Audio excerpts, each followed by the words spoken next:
안녕하십니까. 엑스텐 워렌 버핏처럼 기업 읽기 단계 2입니다. 데이 9인데요. 대차대조표 파트 2입니다. 부채와 자본으로 재무건전성 평가하기입니다. 지난 시간에는 대차대표의 왼쪽 자산 부분을 완전히 정복했는데요. 오늘은 오른쪽 부채와 자본 부분을 배우게 되겠습니다. 오늘의 학습 목표를 보겠습니다. 크게 4가지로 마스터하겠습니다. 첫 번째는 부채에 대한 이해입니다. 유동부채와 비유동부채를 명확하게 구분하고 각각 어떤 항목들이 있는지 알아봅니다. 두 번째는 자본 구조입니다. 셰어홀더 에쿼티죠. 주주 자본을 분석하는 방법을 배우게 됩니다. 세 번째가 비율 계산입니다. Current Ratio, Debt to Equity Ratio 같은 핵심 비율들을 계산하고 해석할 수 있어야 합니다. 네 번째는 건전성 평가입니다. 좋은 부채와 나쁜 부채를 구분하고 회사의 재무 건전성을 평가할 수 있어야 합니다. 준비되셨나요? 시작하기 전에 회계 방정식을 복습하겠습니다. 자산은 부채와 자본으로 돼 있다. 이렇게 배웠습니다. 그래서 자산은 부채와 자본을 더한 것과 같다. 이런 것이죠. 그래서 자산은 데이 8에서 완료를 했습니다. 유동자산, 비유동자산, 현금, 재고, PP, 굿윌 모두 배웠습니다. 라이빌리티 부채는 오늘 학습할 내용입니다. 에쿼티 자본도 오늘 학습할 내용입니다. 오늘 이 두 가지를 완전히 정복하자면 대차대표 전체를 마스터하게 되십니다. 자, 유동부채부터 시작하겠습니다. 유동부채의 정의는 이겁니다. 1년 이내에 갚아야 하는 부채입니다. 특정이 3가지가 있습니다.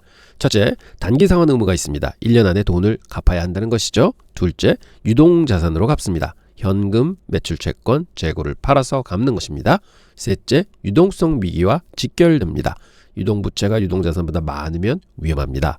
주요 항목 4가지가 있습니다. 어카운트 페이어블, 매입 채무입니다. 공급업체에게 줘야 할 돈이죠. short-term debt, 단기 부채입니다. 1년 이내에 갚아야 할 빚입니다. accrued expenses, 미지급 비용입니다. 직원 급여 같은 것이죠. deferred revenue입니다. 선수 수익입니다. 돈은 받았는데 아직 서비스를 안 준 겁니다. 하나씩 자세히 살펴보도록 하겠습니다. 유동부채의 첫 번째 매입 채무를 보겠습니다. 매입 채무가 어떻게 발생하는지 3단계로 봅니다. 1단계는 1월 달에 TSMC에서 칩 10밀리언을 구입했습니다. 외상입니다. 2개월 후에는 돈을 줄게 하고 약속을 했습니다. 2단계입니다. 1월에서 2월로 가게 되면 대차대조표의 어카운트 페이어블 1000만 달러가 기록이 됩니다. 재고는 늘어나고 현금은 아직 안 줄어들고 있습니다. 매입 채무가 늘어나는 것이죠. 자, 세 번째는 3월로 가게 되면 약속한 기간이 됐습니다. 그래서 애플이 TSMC에 돈을 줍니다. 현금 1000만 달러가 줄어들고 매입 채무 1000만 달러가 사라지는 것이죠. 매입 채무는 공급업체에 지불할 돈입니다. 외상, 매입금이죠. 매입 채무가 많다는 건 2가지 의미일 수 있습니다. 좋은 의미는 공급업체의 신용을 잘 활용하고 있다는 것입니다. 공급업체의 돈으로 장사를 한다는 말이 있습니다.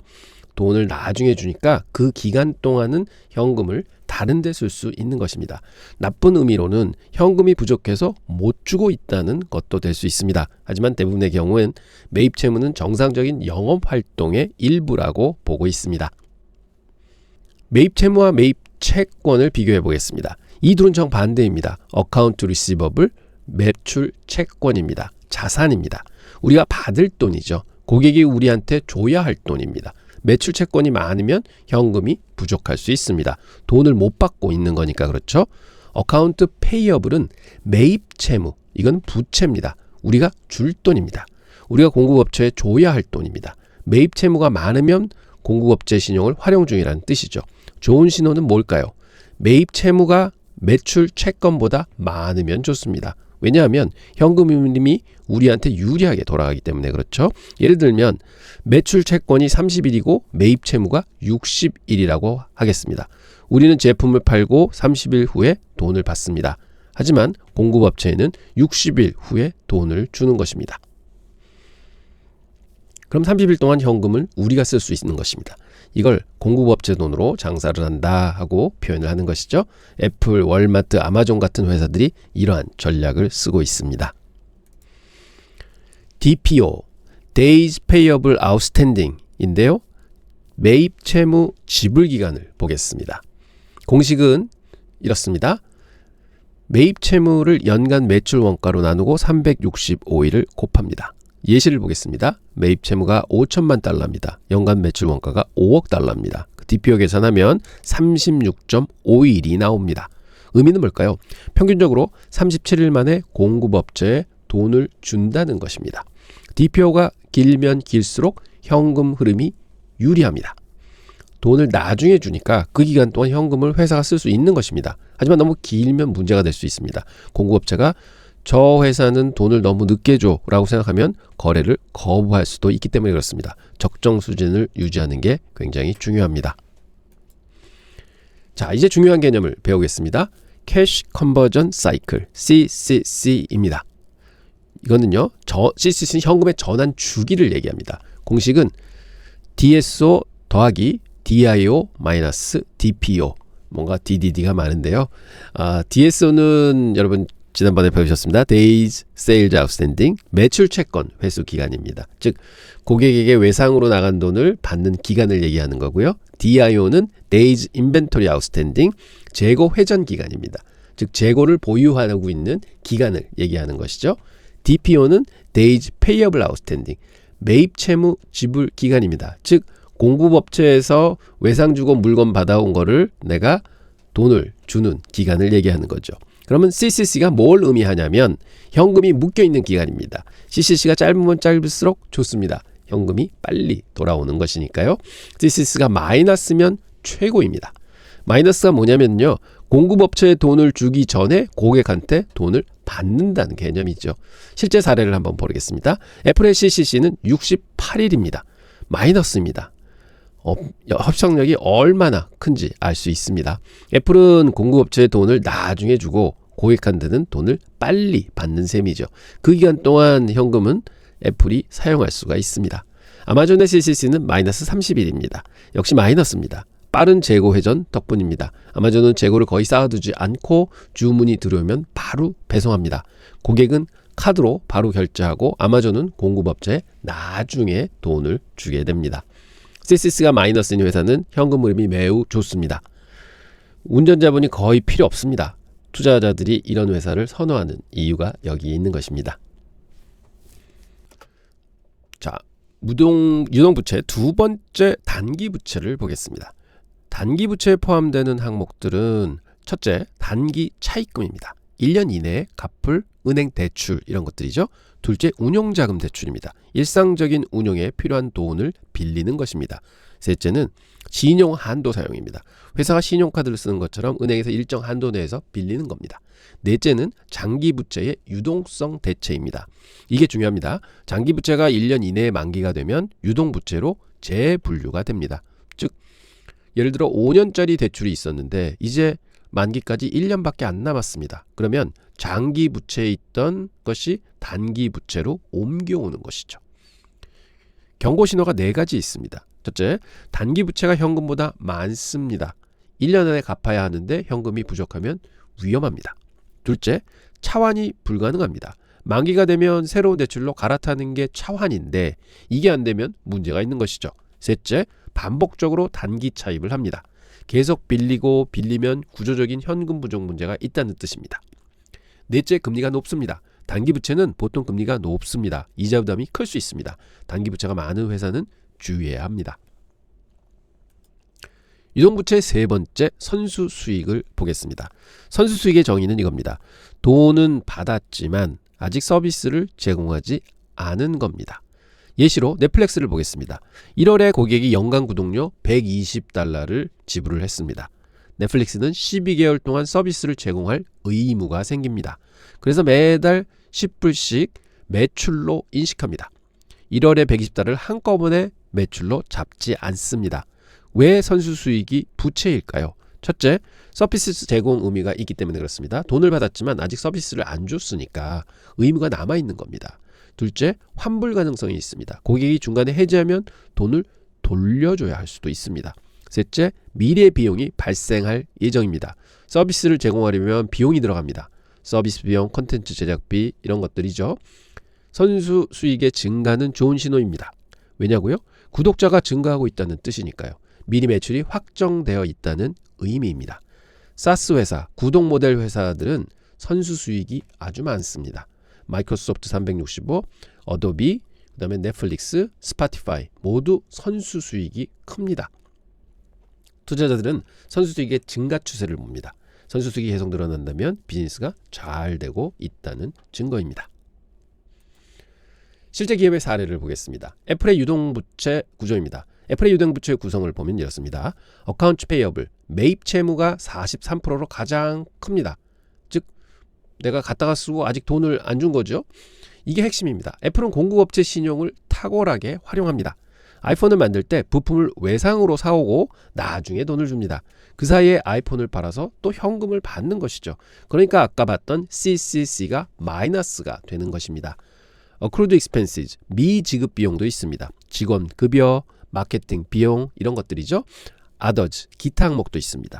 Current Debt, 단기 부채도 조금 있습니다. Deferred Revenue, 선수 수익도 있습니다. 애플케어, 아이클라우드 구독료 같은 게 선수 수익이라는 거죠. 커머셜 페이퍼도 있습니다. 이건 초단기 차입금을 얘기하는 거고요. 애플은 유동부채 관리를 매우 잘합니다. 매입 채무를 최대한 활용하고 단기 부채는 최소화하고 있습니다. 이제 비유동부채를 보겠습니다.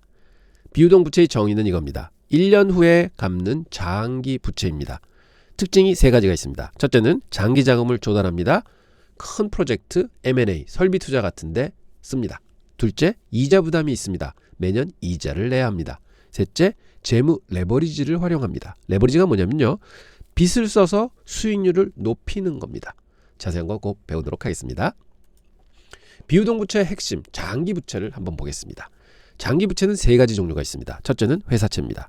공모로 자금을 조달합니다. 많은 투자자들한테 채권을 팔아서 돈을 빌려오는 것이죠. 고정금리입니다. 이자율이 변하지 않습니다. 만기는 5년에서 30년짜리까지도 있습니다. 애플, 마이크로소프트 같은 큰 회사들이 회사채를 발행합니다.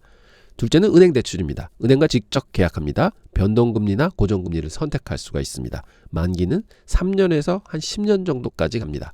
중소기업들이 주로 은행 대출을 받습니다. 셋째, 신디케이트 론입니다. 여러 은행이 공동으로 대출해 주는 것입니다. 대규모 자금이 필요할 때 사용하는 비글이죠. 예를 들어 1조 원을 빌린다면 한 은행이 다 주기는 어렵습니다. 그래서 여러 은행이 나서서 주게 됩니다. 장기부채는 전략적 투자였습니다. 공장을 짓거나 다른 회사를 인수하거나 R&D에 투자하거나 단기적으로 갚을 필요가 없으니 여유 있게 쓸 수 있습니다. 하지만 이자 부담이 있습니다. 이자를 감당할 수 있는지 봐야 합니다.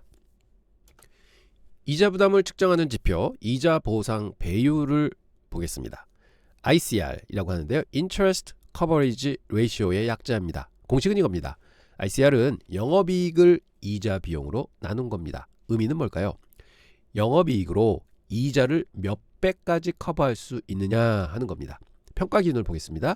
1배 미만이면 심각합니다. 부도 위험이 있다고 생각합니다. 영업이익보다 이자가 더 크다는 뜻이니까 이자도 못 내게 된다는 그런 의미죠. 1.5배에서 3배면 주의가 필요합니다. 이자는 낼 수 있지만 여유가 별로 없다는 뜻이죠. 3배에서 5배면은 되게 양호하다. 이자를 낼 여유가 충분하다. 이렇게 되는 거죠. 그 다음에 5배 이상이면 매우 안전합니다. 이자 부담이 거의 없는 수준이죠. 예를 들어 보겠습니다. 영업이익이 100억이고요. 이자 비용이 10억이라면 ICR은 10배입니다. 매우 안전한 것이죠. 영업이익이 100억인데 100억을 법니다. 근데 이자 비용이 80억이나 나갑니다. ICR은 1.25배입니다. 위험합니다. 이자 부담이 너무 큽니다. 투자할 때 ICR을 꼭 확인하시기 바랍니다. ICR이 낮은 회사는 부도 위험이 큽니다. 부채는 무조건 나쁜 것일까요? 아닙니다. 좋은 부채와 나쁜 부채가 있습니다. 좋은 부채 먼저 보시겠습니다. 첫째, 투자 목적입니다. 공장을 짓거나 M&A를 하거나 R&D에 투자하는 겁니다. 미래 수익을 만들기 위해서 돈을 빌려오는 것이죠. 둘째는 낮은 금리입니다. 3%에서 4% 정도면 꽤 낮은 금리입니다. 이자 부담이 적습니다. 세 번째는 감당 가능하냐입니다. ICR이 5배 이상입니다. 이자를 낼 여유가 충분한 것이죠. 넷째는 안정적인 현금 흐름이 있습니다. 매년 꾸준히 돈을 벌어서 이자를 낼 수 있는 상황이면 좋은 것이죠. 예시는 애플입니다. 애플은 부채를 자사주 매입과 배당 재원으로 씁니다. 금리가 낮을 때 돈을 빌려서 주주에게 돌려주는 것이죠. 세금 효율적이기도 합니다. 나쁜 부채를 한번 보겠습니다. 첫째는 운용비를 충당합니다. 적자를 메우기 위해 돈을 빌리는 것이죠. 구조적인 문제가 있다는 뜻입니다. 둘째는 높은 금리입니다. 10% 이상이면 매우 높습니다. 이자 부담이 엄청나게 나올 겁니다. 셋째, 감당이 불가능합니다. ICR이 2배 미만이다. 이자 내기도 힘들겠구나 이렇게 생각하셔야 됩니다. 넷째, 빚으로 빚을 갚습니다. 만기가 되면 새로운 빚을 또 내서 그 빚을 갚습니다. 차환이죠. 이러다가 차환이 안 되면 부도가 나는 것입니다. 예시는 부실기업입니다. 적자가 나는데 계속 빚을 내서 버티고 있는 것입니다. 차환을 반복하다가 결국 파산하게 됩니다. 부채 자체가 문제가 아닙니다. 어떤 목적으로 얼마나 현명하게 부채를 사용하느냐가 중요합니다. 레버리지, 질대 효과를 보겠습니다. 레버리지는 양날의 검입니다. 긍정적인 경우를 먼저 보시죠. 무부채 회사가 있습니다. ROE가 10%입니다. 같은 회사가 부채를 활용합니다. ROE가 15% 늘어납니다. 어떻게 이런 일이 가능할까요? ROA는 똑같은데 부채를 써서 자본 대비 이익을 키운 겁니다. 예를 들어 보겠습니다. 자본 100억으로 사업을 하고 있습니다. 이익이 10억이 납니다. 그럼 ROE는 10%죠. 이제 부채 100억을 추가로 빌립니다. 총 200억으로 사업을 합니다. 그러면 10% 이익이 나니까 이익이 20억 납니다. 여기서 이자 5억을 빼면 순이익이 이제 15억 원이 되는 거죠. 그럼 자본은 여전히 100억이잖아요. 그럼 ROE는 15%로 늘어나게 되는 것이죠. 같은 ROA인데 ROE가 증가하게 되는 것입니다. 이게 긍정적인 레버리지 효과입니다. 부정적인 경우를 한번 보시겠습니다. 경기 침체가 옵니다. 매출이 감소합니다. 하지만 이자는 고정적으로 나가야 됩니다. 매출이 줄어도 이자는 계속 꾸준히 내야 하니까요. 순이익이 급감합니다. 최악의 경우 이자는 못 낼 수 있게도 됩니다. 부도 위험이 증가하게 되는 것이죠. 레버리지를 좋을 때는 수익을 증폭시키지만 나쁠 때는 손실을 증폭시킵니다. 왜? 꾸준한 이자가 나가기 때문에 그렇습니다. 그래서 양날의 검이라고 하는 것입니다. 투자할 때 부채 수준을 꼭 확인하시기 바랍니다. 실제 기업 사례를 보겠습니다. 테슬라의 비유동 부채 구조입니다. 테슬라의 롱텀 뎃, 장기 부채는 29억 달러입니다. 낮은 부채 의존도입니다. 테슬라는 전기차 회사치고는 부채가 적습니다. 디퍼드 텍스, 이연 법인세가 69억 달러입니다. 이건 과거에 받은 세금 혜택입니다. 나중에 갚아야 할 수도 있는 부채죠. 데트 투 에셋입니다. 부채 대비 자산 비율은 5%입니다. 매우 건강한 수준입니다. 테슬라는 2010년대에 부채가 많았습니다. 하지만 전기차 판매가 시작되고 폭발적으로 늘면서 현금이 들어오기 시작한 거죠. 부채를 많이 갚았습니다. 지금은 재무적으로 매우 건강합니다. 이제 자본으로 넘어가겠습니다. 자본의 공식은 이겁니다. equity, asset에서 liability를 뺀 겁니다. 자산에서 부채를 빼면 자본이 남습니다. 자본은 주주의 몫입니다. 자본은 4가지 항목으로 나뉩니다. 첫째, common stock, 보통주죠. 자본금입니다. 주주들이 처음에 투자한 돈입니다. 둘째는 APIC라고 하는데 Additional Paid in Capital, 즉 주식 발행 초과금입니다. 주식을 액면가보다 비싸게 팔았을 때 생기는 차익을 얘기하는 거죠.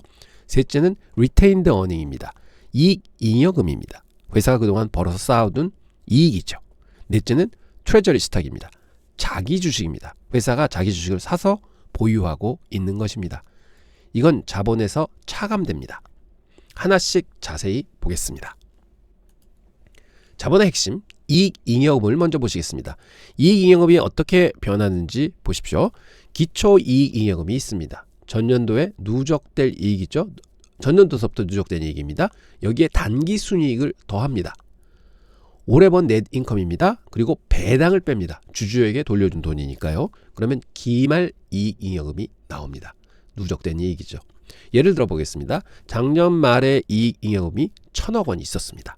올해 순이익이 200억 났습니다. 그리고 배당으로 50억을 드렸습니다. 그러면 올해 말 이익잉여금은 1,000억에다가 150억이 더해져서 1,150억이 됩니다. 이익잉여금이 높다는 건 뭘 의미할까요? 장기적으로 이익을 축적했다는 것입니다. 재무 안정성이 매우 높습니다. 위기가 와도 버틸 수 있는 쿠션이 있다는 얘기죠. 이익잉여금이 마이너스면 어떻게 될까요? 이건 결국 결손금이라고 합니다. 누적 적자가 쌓인 것을 얘기하죠. 위험한 신호입니다. 투자자들은 이익잉여금이 꾸준히 증가하는 회사를 선호합니다. 자본의 마지막 항목 자사주 매입을 보겠습니다. 자사주 매입은 회사가 자기 주식을 사는 겁니다. 왜 자사주를 매입할까요?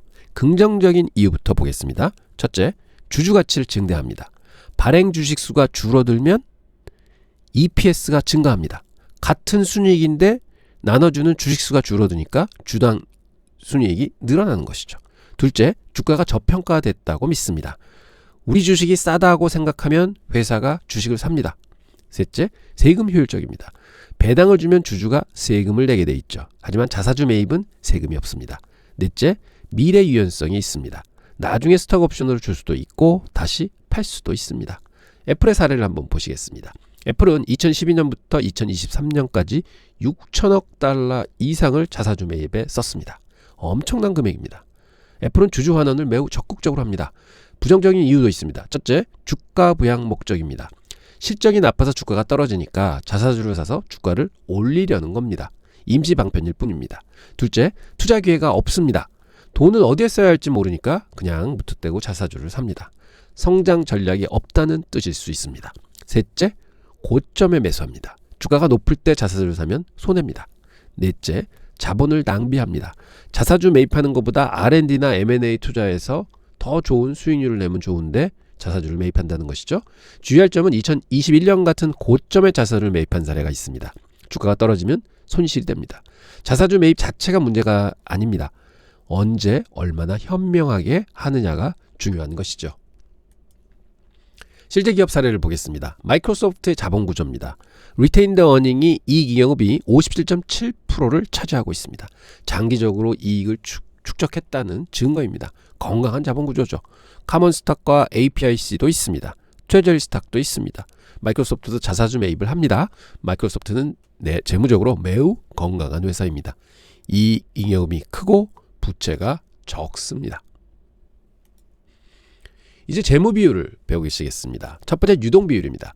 커런트 레이시오는 유동 자산을 유동 부채로 나눈 겁니다. 단기 부채 상환 능력을 측정합니다. 평가 기준을 보시겠습니다.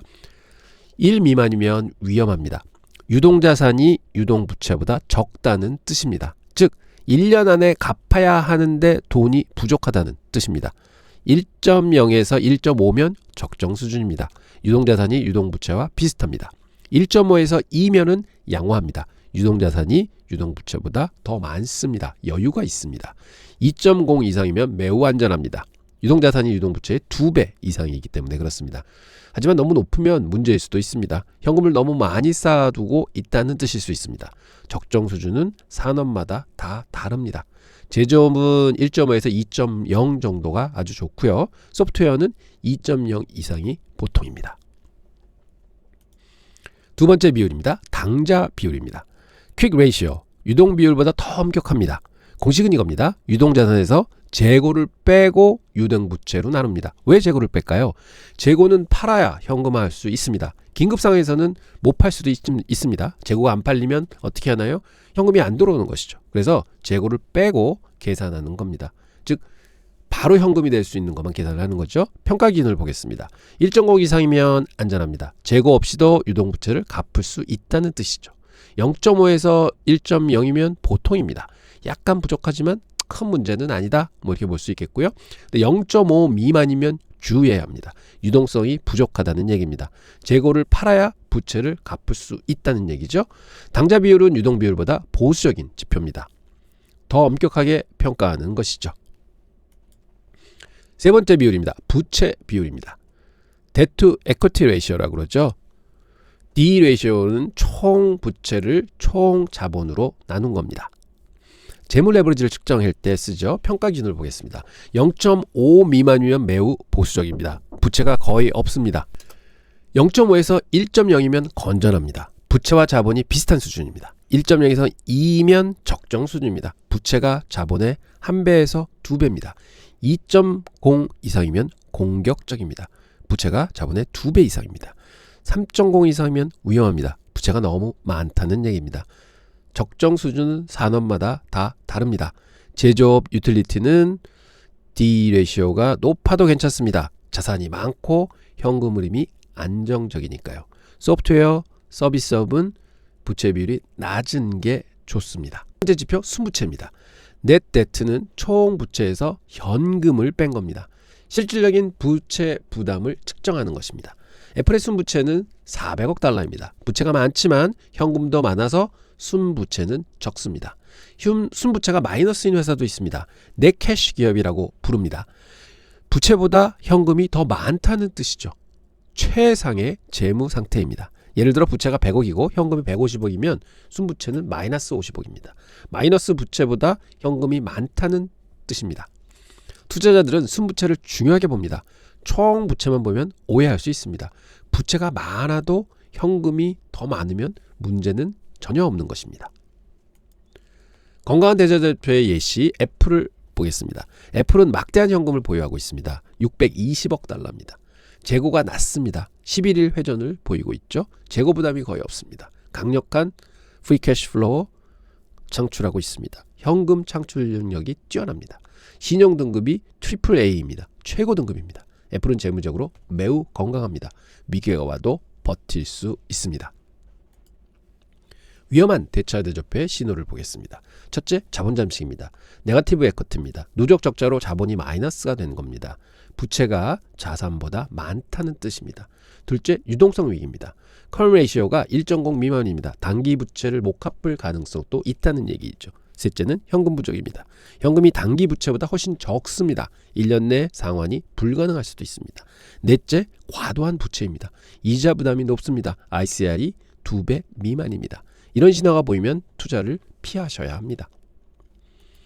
마지막 사례, 아마존의 레버리지를 활용하게 보겠습니다. 커런 레이시오가 0.95입니다.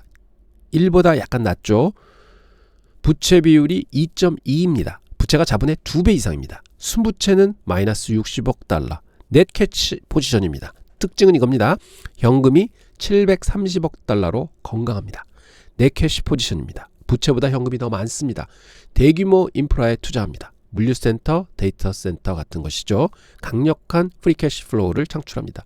현금 창출 능력이 뛰어납니다. 아마존은 레버리지를 적극적으로 활용하지만 재무적으로는 매우 건강합니다. 오늘 배운 내용을 빠르게 체크해야겠습니다. 부채의 이해, 유동부채와 비유동부채를 구분하고 좋은 부채와 나쁜 부채를 구분할 수 있으셔야 합니다. 자본구조, 이익잉여금, 자사주 매입이 EPS에 미치는 영향, 이런 것들을 아셔야 합니다. 비율 분석, current ratio, quick ratio, 부채 비율, ICR을 계산하고 해석할 수 있으셔야 합니다. 건전성 평가, 위험 신호를 포착하고 비즈니스 모델과 연결할 수 있으셔야 합니다. 모두 이런 거를 할 수 있습니다 하면은 완벽하게 수업을 마치신 겁니다. 다음 시간 보겠습니다. 캐시 이즈 킹, 돈이 최고야 하는 건데요. 다음 시간엔 4가지를 배우시게 됩니다. 오퍼레이팅 캐시 플로우, 핵심 사업의 현금 창출 능력입니다. 인베스팅 캐시 플로우, CAPEX, M&A, 성장 투자입니다. 파이낸싱 캐시 플로우, 배당, 자사주, 부채 조달입니다. 프리 캐시 플로우, 워렌 버핏의 최애 지표입니다. 마지막 문구를 기억해 주시기 바랍니다. In God we trust, all others bring cash. 다음 시간에 뵙겠습니다.